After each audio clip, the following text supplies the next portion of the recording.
Teate, mida räägiksid meile Eesti rauaaja inimesed, kui nad saaksid? Noh, täna anname neile hääle. Aga me ei tee seda vanade pottikiltude või luude kaudu. Ei, me sukkeldume otse nende geneetilisse koodi, et aru saada, kes nad tegelikult olid ja millise pärandi nad meile jättid. See on, teate, see suur küsimus, mis on arheoloogia ja ajaloolasi vaevanud juba sajandeid. Aga alles nüüd, tänu geneetikale, saame me tegelikult piiluda sinna mineviku kardina taha ja näha vastuseid selgemalt kui kunagi varem. Meie teejuhiks sellel retkel on 6-iidse indiviidi DNA.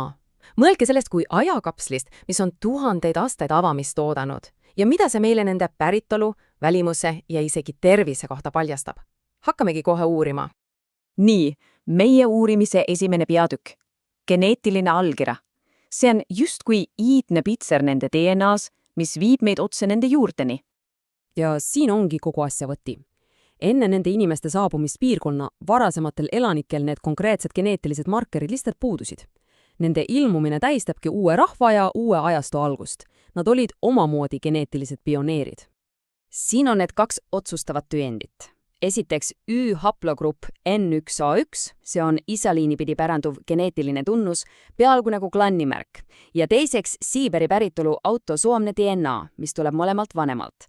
Ja need 2 markerit kokku seovad selle rahva otse uurali keeli kõnelevate hõimudega Ida-Euroopast ja Siiberist. Jah, me vaatamegi esimesi soome-ugri asukaid siin piirkonnas. Ja siin on see konkreetne number.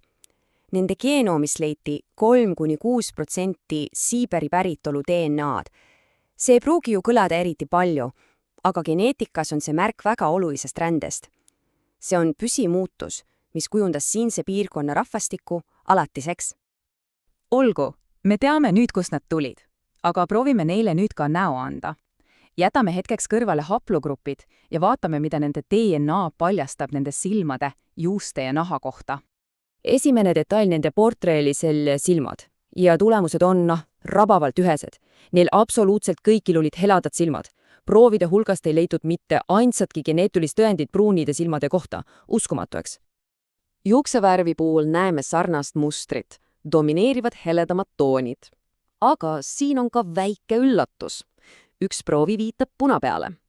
Ja kui mõelda, kui haruldane see tänapäeva Eestis on, siis see on päris põnev leid. Nende juuste tekstuur oli ka üsna mitmekesine, alates sirgetest kuni laineliste ja isegi lokkisjuusteni. Kuid üks asi on kindel. Geneetilised markerid, mis viitaksid kräsusjuustele, puudusid täielikult.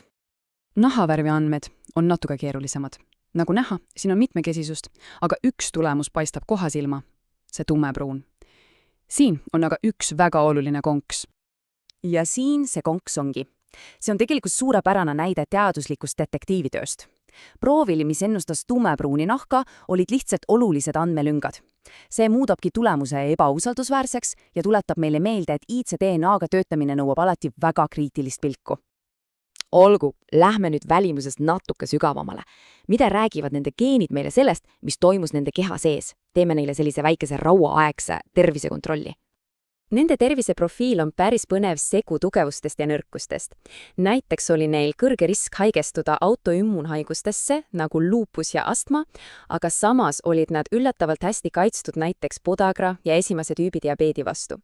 See annab meile väga spetsiifilise pildi nende bioloogiast. Aga DNA võib vihjata isegi millegi nii keerulisele nagu temperament. Järgmisena uurime ühte eriti põnevat geneetilist markerit, mis annab aimu nende stressitaluvusest ja käitumisest. Just selline nimi anti nende domineerivale dopamineegelisele profiilile. See kõlab päris intriigivalt, kas pole? Aga mida see tegelikult tähendab? Hästi lihtsalt öeldes tähendab sõdalase profiil seda, et nende ajus oli loomulikult kõrgem dopamiinitase. See on seotud motivatsiooni ja tasu otsimisega. Aga sellel on ka teine pool. Stressirohketes olukordades võis nende sooritusvõime langeda kiiremini kui teistel. Ja andmed räägivad enda eest. Selles väikeses grupis oli sõdalase profiil lausa 2 korda tavalisem kui see alternatiivne muretseja profiil.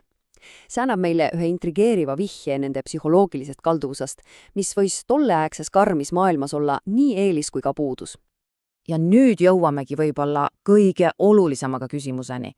Kas nende lugu lõppes rauaajaga või elab nende geneetiline pärand edasi ka tänapäeval?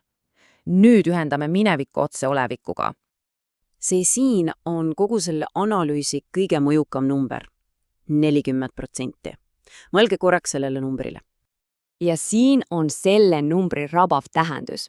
Nende iidsete Eesti elanike kõige tugevam geneetiline jälg elab edasi tänapäeva soomlastes, moodustades lausa 40% nende genoomist. See on ikka võimas tunnistus iidsetest rännetest ja sidemetest siin üle Läänemere. Ja see kõik viib meid viimase mõtteni. Kui juba nende iidsete inimeste geenid suutsid paljastada nii rikkaliku loo, siis millised avastamata lood, seosed ja pärandid peituvad sinu enda DNA-s? Suur tänu, et meiega seda avastusretke jagasite.